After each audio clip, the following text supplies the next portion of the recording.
Hey guys, I'm so happy to see you again, and today let's read the book about Barbie. And the story is called Barbie Mariposa and the Fairy Princess. Wonderful, fun book with so many adventures, so let's get into it, guys. Everyone in Flutterfield loved Mariposa. She helped save Queen Marabella from the scary Skeezites. Queen Marabella thought Mariposa would be the perfect fairy to be Flutterfield's royal ambassador to the Crystal Fairies in Shimmervale. She wanted Mariposa to prove that butterfly fairies and crystal fairies could be friends. That evening, Mariposa didn't feel brave enough to be an ambassador. Just be yourself, Prince Carlos told her. He then gave her a flutter flower made from Flutterfield's precious magic to help her feel brave. After a long journey through Fairytopia, Mariposa and her puffball Z finally reached Shimmervale. As they flew toward the castle, Mariposa saw a beautiful crystal fairy waving to her from a window. "I'm Catania. You're so brave to fly across Fairytopia to get here." Mariposa was happy that a crystal fairy was not afraid to speak to her. Just then, Catania heard her father's voice urge her to get away from the window. "I've got to go," she said. "Welcome to the kingdom." That afternoon, Mariposa and Z entered the throne room to meet King Regelius. To her surprise, Catania was there too. "Hey," said Mariposa. "That's how you greet Princess Catania?" King Regelius said, annoyed. "It's actually a term of deep respect in Flutterfield," Catania jumped in. Mariposa was relieved that the princess wanted to help her. At tea, things got even worse. Mariposa's large butterfly wings toppled a pitcher of water and knocked off the king's crown, making him even more annoyed. Mariposa was disappointed. She didn't want to let Queen Marabella down. The next day, Catania came to visit Mariposa in the guest room. "I've been reading up on Flutterfield," she said kindly. "I like to read too," said Mariposa. "I've been reading all about the history of Shimmervale." "Come with me," Catania said, hopping on her Pegasus, Sylvie. The girls flew to the very top of the palace. "This is my favorite place to read." "It's beautiful," exclaimed Mariposa, admiring the view.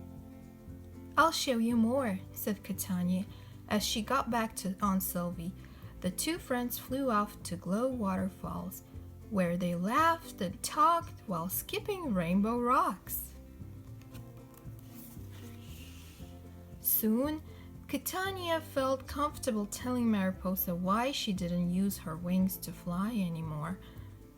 8 years ago, I was here with my father when the evil Gwillian wanted a crystallite.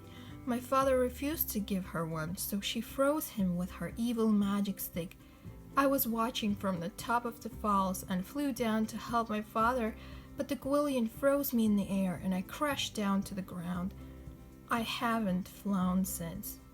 As a symbol of their new friendship, Catania gave Mariposa a crystallite necklace. In return, Mariposa handed Catania her flutter flower. As the girls held their gifts, the magic in each glowed.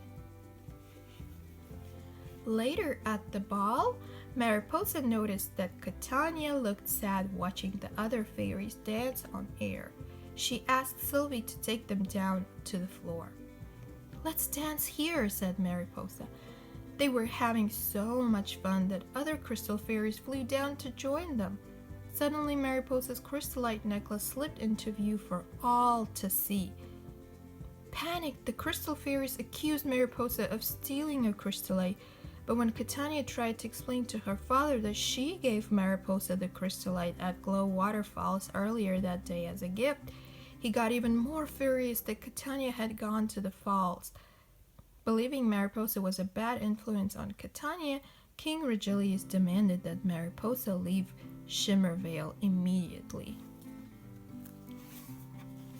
Disappointed that she failed the queen, Mariposa began her flight back to Flutterfield with Z. Suddenly she spotted a strange image heading toward the palace. It's the Gwillion.